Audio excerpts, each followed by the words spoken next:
For years throughout middle school, I was always at the bottom of the class rankings. And after failing the first semester exams, I lost all desire to study. Staying home wasn't an option for me at that age. Otherwise, I would just wander around aimlessly. So my aunt and uncle sent me to school as a way to get rid of me. Ever since my grandmother passed away, my mother disappeared too. My aunt's cold cruelty and my uncle's beatings turned me into a hardened, rebellious, even ill-mannered child, as my uncle often said.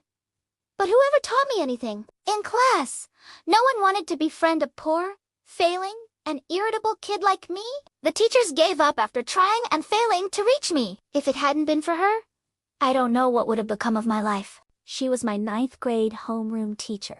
After searching for a long time, I found a cluster of itchy cat SI pods in the cemetery and smeared them on her chair in class. Honestly, I didn't hate her. She was kind and beautiful, but I was angry after the beating from my uncle the night before, and I told myself I'd get revenge because she had come to my house and reported me. Watching her squirm in discomfort, unable to sit still, I felt a twisted satisfaction. Before leaving the classroom, she looked at me for a long moment or so it seemed, and there was a glimmer in her eyes, maybe even a tear. Her voice was heavy.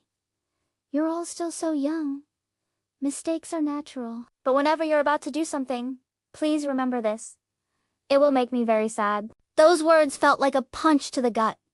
Why would she be sad? Because I ruined her chair. No, because I ruined her kindness. I continued my revenge on her. During summer vacation, I went to her house and hid in the bathtub to wait for her. When she arrived home, I jumped out and poured a bucket of water over her head. "Ah, you!" she shouted in surprise. "Why?"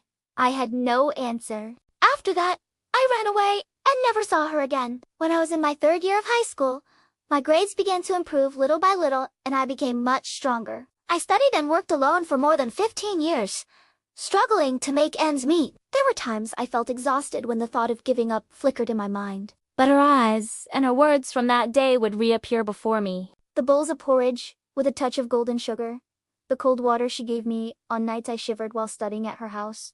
They lifted me up. The only person I truly respected was her. Even after all those years, I still remembered how she looked after me, how she cared for me. It's not that my family wasn't wealthy. My stepfather had money, but they refused to give me any. It was summer vacation between my 2nd and 3rd year of high school, when I really started to feel the effects of poverty. They didn't give me enough money for food, so I ate instant noodles every day.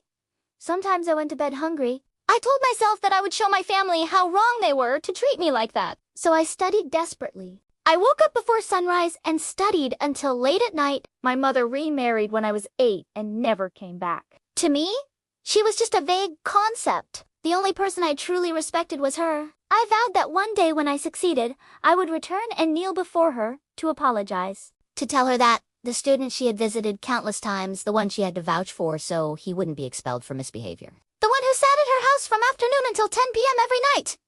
In 9th grade. While she tutored me. The one who smeared cat SI pods on her chair and the one who cried uncontrollably when he held the pristine white shirt. She sent him at the start of 10th grade. He did not let her down. I walked the path she hoped I would. I have everything I could ever want in life now, but the one thing I'll never have is the chance to say sorry. She didn't live long enough to hear my apology. For the rest of my life, I'll never again have the opportunity to ask her for forgiveness. My teacher left this world far too soon. Forgive me, teacher!